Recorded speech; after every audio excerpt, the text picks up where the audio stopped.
Hello ladies and gentlemen, my name is Ozzymitsu and welcome back to my channel. My friends and I were having a chat the other day about how games no longer have that replay value factor to them anymore. Some made great points supporting this and others made some valid points debunking the idea. Then it got me thinking whether or not this is the same case for Pokemon games, so I thought it'd be really fun to talk about this. I've never really done a discussion like this before on the channel, so any feedback on this video would be really appreciated. You should stop making content. This video was trash, get good scrap. Your channel is dead, lol. To begin with, we need to break down what exactly are the questions we're asking. In essence, I want to discuss the following statement. Pokemon games have lost their replay value. Let's break this down even further.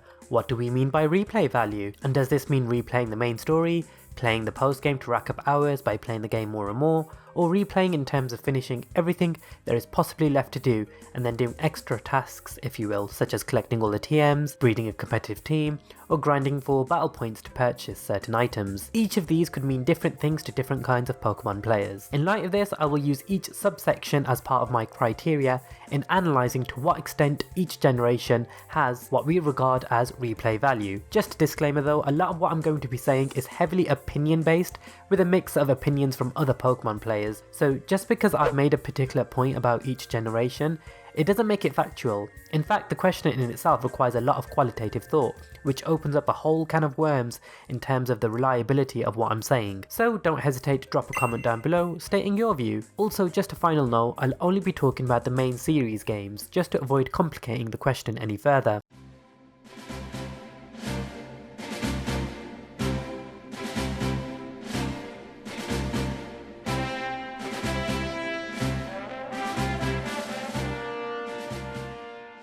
Looking at the Generation 1 games on their own, they're great Pokemon games. In terms of the replay value, however, I feel it is virtually non-existent. I'm probably going to be accused of a lot of bias here. Honestly, you must have a lot of tolerance regarding the pacing of these games, because it will take some time going from town to town, collecting each badge, and finding convenient spots to level grind your entire team to stand a chance against the Elite Four. Gen 1's gameplay is very non-linear in the sense there is no overarching story. You can choose how you go about your adventure, which means the experience of these games are definitely unique to each Pokemon player who played through these games, for the most part ignoring the standard procedures of paths being blocked off by trees or snorlax, etc. In terms of playing them over and over, however, leaves something to be desired. Not only is the pacing very difficult to deal with, the difficulty of the games is also something which is somewhat off-putting. As veteran players would argue, there's no real challenge or reason to replay the story if it's going to be a walk in the park. As for post-game content, one of the only things you can do are catching the legendary birds, Mewtwo, as well as completing the Pokédex. And if you're a completionist, you can try and ensure you've collected all possible items and such. However, the main thing in terms of replay value is playing the main story over and over. This can be viewed as both debunking the original statement and making it seem true, because the main story is relatively simple. It won't deter the average player from enjoying them over and over again, but for more veteran players, playing it can be quite tedious due to the pacing as mentioned previously.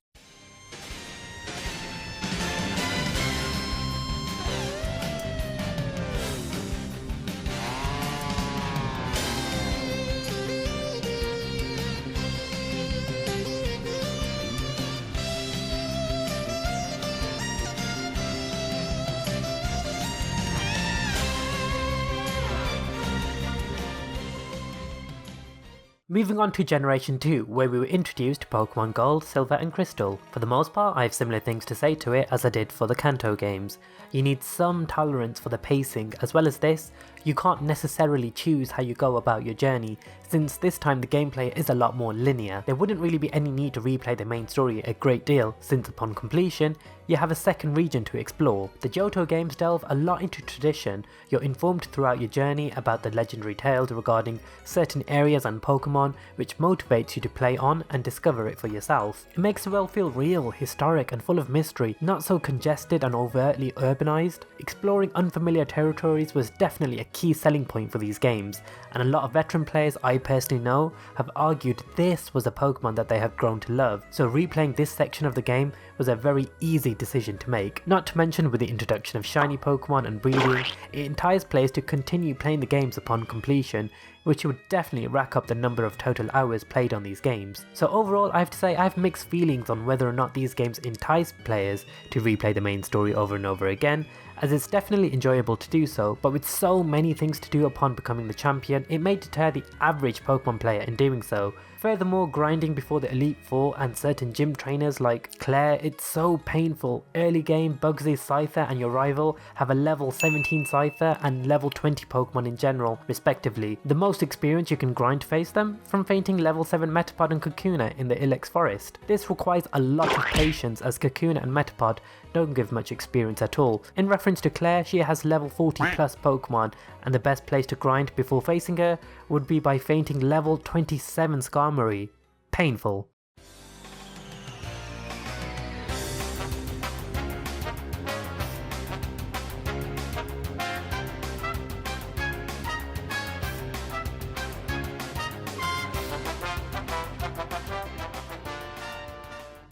Moving on to the Generation 3 games, Ruby, Sapphire, Emerald, Firered and Leafgreen. These games all have excellent pacing, and you can play them over and over again and not get tired of it. Hoenn is a very well designed region, but if you can tolerate the surfing and other HMs, then these games have a lot of replay value. Firered and Leafgreen are filled with much nostalgia if you're an older player, and yet they still somehow feel brand new. In terms of the main story, this one ticks all the boxes. You can easily play these games over and over again. In terms of what to do upon completing the main story, you have the opportunity to capture the Latties depending on the version you're playing, the Reggies, Rayquaza, and of course the popular method of shiny hunting in the Safari Zone. Emerald is the only game I feel that replay isn't necessary due to the similar format of its predecessors, as well as a Battle Frontier, which would take up most of your time.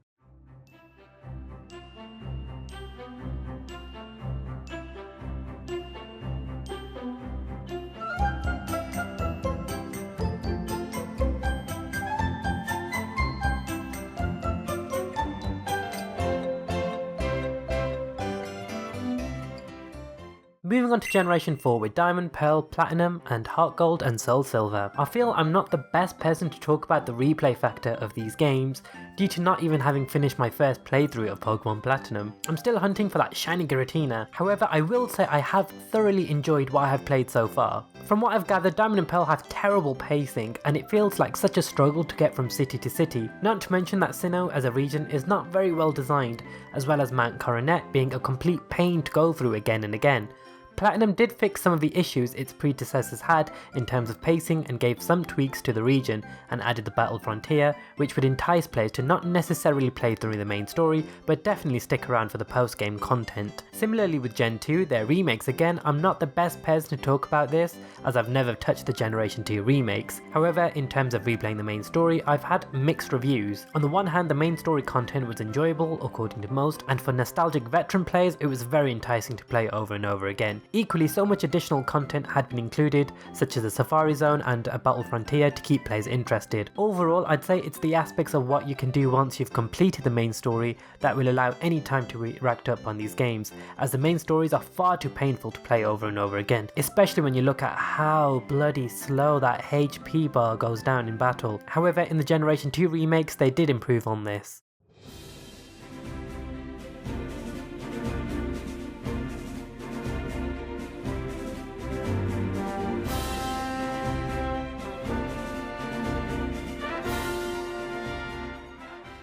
Moving on to the Generation 5 games, as a whole has arguably the most engaging main story out of any of the Pokemon games.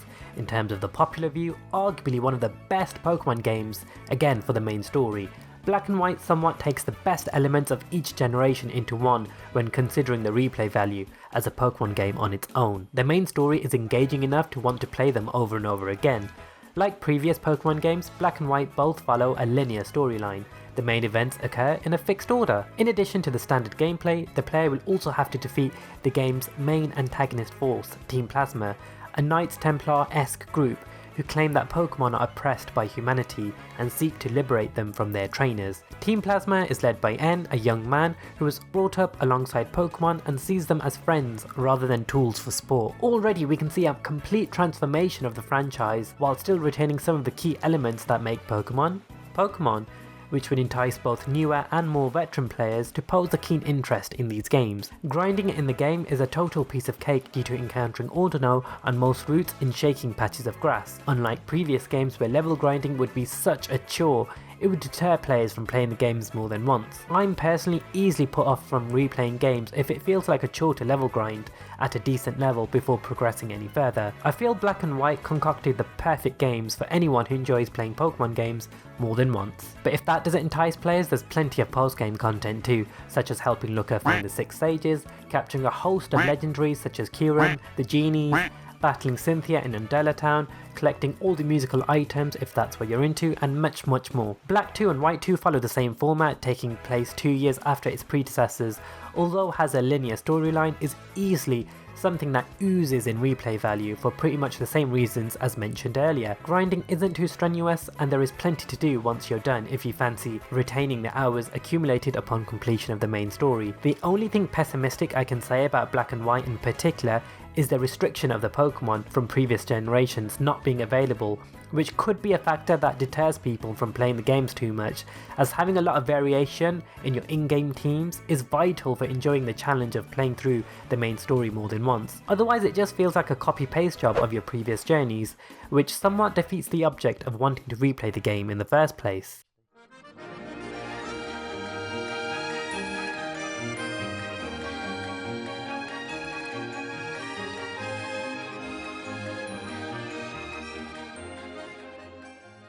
Onto the Generation 6 games. Let's begin with X and Y, easily one of the games which disprove the original statement that Pokemon games have no replay value. It also ticks all of the boxes for the criterion mentioned at the beginning. These games have excellent pacing and the beautiful Kalos region is so diverse in terms of location. Although a lot of veteran players complain that the main story is far too easy and they also adopt the linear-like formula like previous Pokemon games, the beautiful design, thought behind the story and the freedom to explore before progressing in the story gives it so much more brownie points. Not only this, the story being easy to complete can be remedied, as you have the option of turning the experience share off, which can work in 2 ways. You can turn it on to allow grinding to be a lot less tedious than previous generations, or turn it off to keep the game challenging, whilst maintaining a good balance of level grinding to progress within the story. X and Y are arguably the best stories in terms of replay value. You can pick them up, complete it, and get right back into it as though the journey is brand new. Although the postgame can be described as lackluster, there is still plenty to do in terms of postgame content as opposed to postgame story, the introduction of horde battling for shiny hunting, and not forgetting the very popular friend safari. Additionally, the battle maison and grinding for competitive Pokemon was made a lot easier in Generation 6, so it didn't deter newer players in taking their hand in competitive battling, which added to X and Y's replay value both via main story and racking up the accumulated total number of hours played. X and Y in my opinion have the most replay value and tick all the boxes for our criteria. A very engaging main story, the enticement of exploring the beautiful region, and just having a lot more freedom once the game is complete to fulfill all of your heart's desires. X and Y, I love you. For the Generation 3 remakes, I pretty much want to echo what I've said about X and Y, not to mention Uras's amazing post-game content involving Zinnia. To this day, it is my absolute favourite post-game story. Furthermore, with the new features like horde battles, the battle resort to keep you occupied, as well as grinding for BP, for move tutors and so on, Uras also ticks a lot of the boxes for our criteria. This isn't even including the options of catching a host of different legendaries like Rayquaza, Deoxys, and legendaries scattered across various mirage spots. Generation 6, we all love and miss you very much.